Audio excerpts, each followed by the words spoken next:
Patuloy po ang pagdagsa ng mga tao sa Binondo, Maynila ngayon nga pong Chinese New Year. At may ulat on the spot si Mariz Umali. Mariz, Yonghi Wachay.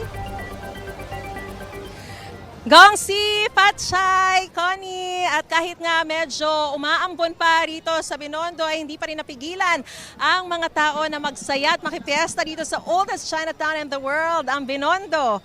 Dumadagundong nga ang buong Ongpin Street sa mga nagfa-fire dance. Buhay na buhay rin ang kalsada sa iba't ibang mga performers at mga mascot. Piesta hindi lang sa paningin kundi pati na rin sa pandinig ang mayat-mayang mga pagtatanghal ng mga lion dance. Sari-saring atraksyon din ang bubusog sa paningin. May mga nag-alay din ng insenso at namili pa ng mga charms at pampaswerte. Food crawl naman ang trip ng marami. At Connie, mahigpit din ang seguridad na pinatutupad dito ng Manila Police District para masiguro ang kaayusan at kapayapaan sa lugar, especially sa lahat ng mga nakikipiesta dito sa Binondo. Connie? Mag-aabang kami ng tikoy. Maraming salamat, Mariz Umali.